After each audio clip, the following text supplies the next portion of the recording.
Hello dear students, कैसे हैं आप सभी। आई होप कि बहुत अच्छे होंगे। तो इस वीडियो में हम प्रश्नावली 1.5 से क्वेश्चन नंबर 2 को सॉल्व करेंगे।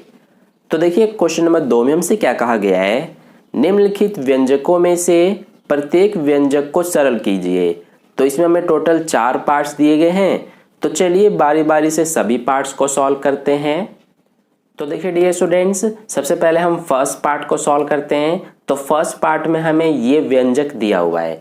तो देखिए इसको कैसे सॉल्व करेंगे हम। इसके लिए सबसे पहले हम ये चेक करेंगे कि क्या हम इसमें कोई फॉर्मूला यानी कि सर्व समीकरण अप्लाई कर सकते हैं या नहीं। तो अगर आप इसको ध्यान से देखेंगे तो इसमें हम कोई सी भी फॉर्मूला अप्लाई नहीं कर सकते हैं। तो अब हम इसको कैसे सॉल्व करेंगे। इसमें अब हम क्या करेंगे कि जो ये पहले ब्रैकेट में ये 3 और √3 है, इन दोनों का बारी बारी से दूसरे ब्रैकेट के इन दोनों में गुणा करेंगे। ठीक है, तो सबसे पहले 3 का 2 में गुणा करेंगे तो ये आ जाएगा 3 दूना 6। फिर इसके बाद 3 का ही √2 में गुणा करेंगे। तो सबसे पहले देखिए ये 3 भी प्लस का है और ये √2 भी प्लस का है, क्योंकि इसके आगे कोई निशान नहीं है तो प्लस का मानते हैं। और ये √2 प्लस में है तो इसीलिए यहाँ पर आएगा प्लस का निशान। और अब 3 का इस √2 यानी कि वर्गमूल 2 में गुणा करेंगे तो ये 3 वर्गमूल 2 आ जाएगा।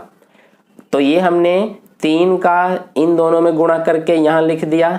अब इस √3 का यानी कि इसका इन दोनों में गुणा करेंगे।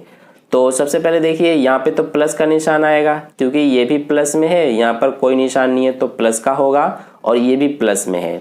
तो अब हम √3 का यानी कि वर्गमूल 3 का 2 में गुणा करेंगे तो 2 वर्गमूल 3 आएगा। और फिर इसके बाद इसका इसमें गुणा करेंगे तो यहाँ पर प्लस का निशान आएगा। और √3 का √2 में गुणा करेंगे तो ये आ जाएगा हमारा √6 यानी कि वर्गमूल 6, क्योंकि देखिए दोनों ही वर्गमूल में है। तो जब हम दोनों ही वर्गमूल में होता है और इनका गुणा करते हैं तो ये हमारा 3 दूना 6 हो जाता है और इसको वर्गमूल में लिख देते हैं। तो ये अब हमारा आगे सॉल्व नहीं हो सकता है, तो इसीलिए यही आंसर हो जाएगा। तो ये हो गया फर्स्ट पार्ट। अब देखिए इस सेकंड पार्ट को करते हैं। तो इसमें भी सबसे पहले हम ये चेक करेंगे कि क्या हम इसमें कोई फॉर्मूला अप्लाई कर सकते हैं या नहीं।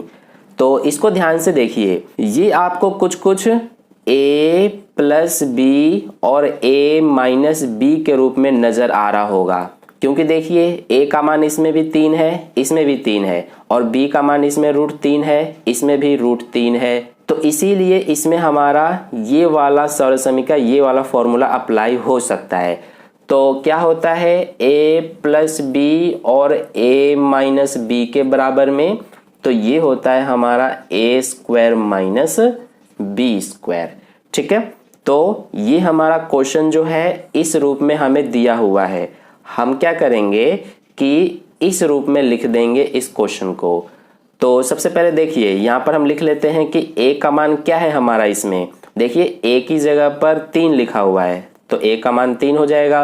और b का मान क्या है, देखिए b की जगह पर दोनों में वर्गमूल 3 लिखा हुआ है तो ये b का मान हो जाएगा। अब सबसे पहले देखिए बराबर में a² है, तो a का मान तो 3 है तो यहाँ पर 3 का स्क्वायर लिखेंगे। फिर माइनस में b² है तो ये माइनस लिखा, और b का मान क्या है, ये देखिए ये है वर्गमूल 3, तो इसका स्क्वायर लगा देंगे क्योंकि यहाँ पे स्क्वायर है। अब इसको आगे करते हैं, 3 का वर्ग करेंगे यानी 3 का स्क्वायर, तो ये आ जाएगा 9, माइनस √3 यानी वर्गमूल 3 का वर्ग करेंगे। तो देखिए इस वर्ग से यानी स्क्वायर से ये स्क्वायर रूट कट जाता है, तो क्या बचा, 3 बचा। तो 9 में से 3 घटाएंगे तो 6 आ जाएगा। तो इसमें हमारा सेकंड पार्ट में ये 6 आंसर है। ये आपको नहीं करना है, ये जस्ट मैंने रफ के लिए बताया था ताकि आपको कंफ्यूजन ना रहे। आपका आंसर ये रहा। ठीक है, तो ये हो गया सेकंड पार्ट। अब चलिए हम थर्ड पार्ट को करते हैं। तो देखिए डियर स्टूडेंट्स, थर्ड पार्ट में हमें ये व्यंजक दिया हुआ है। तो इसमें भी सबसे पहले हम ये चेक करेंगे कि क्या इसमें हम कोई फॉर्मूला अप्लाई कर सकते हैं या नहीं।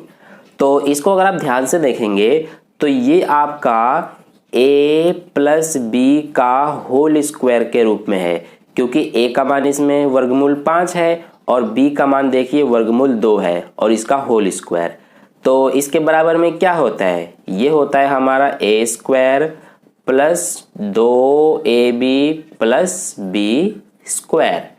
तो अब हम क्या करेंगे, क्वेश्चन हमारा इस रूप में लिखा हुआ है, हम अब इसको इस रूप में लिख देंगे तो हमारा आंसर आ जाएगा। तो सबसे पहले देखिए a का वर्ग है, a स्क्वायर है, तो a की जगह क्या है, a का मान क्या है क्वेश्चन में, वर्गमूल 5।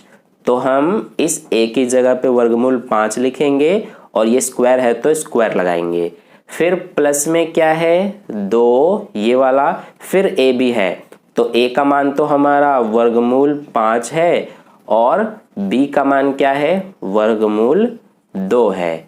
फिर प्लस में बी स्क्वायर, तो ये प्लस का निशान लगाया और b का मान क्या है, वर्गमूल 2 और ये स्क्वायर है तो स्क्वायर लगा देंगे।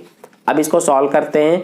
तो देखिए सबसे पहले ये स्क्वायर से स्क्वायर रूट कट जाएगा तो 5 बचेगा, प्लस में ये 2 वर्गमूल 5 और वर्गमूल 2 इनका गुणा कर देंगे तो ये 2 तो एज इट इज रहेगा। इन दोनों का गुणा करेंगे, देखिए दोनों वर्गमूल में है इसीलिए इनका गुणा करेंगे तो वर्गमूल 10 हो जाएगा। ठीक है, प्लस में क्या है, वर्गमूल 2 का स्क्वायर, तो इस स्क्वायर से ये वाला स्क्वायर रूट कट जाएगा तो क्या बचा, इसमें 2 बचा। अब यहाँ पर ये 5 और 2 दोनों को जोड़ सकते हैं हम, तो ये आ जाएगा 7, प्लस में ये 2 वर्गमूल 10, इनको नहीं जोड़ सकते हैं हम क्योंकि ये जो 2 है ये इस वर्गमूल के साथ है इसीलिए ये हमारा साथ में नहीं जुड़ सकता है।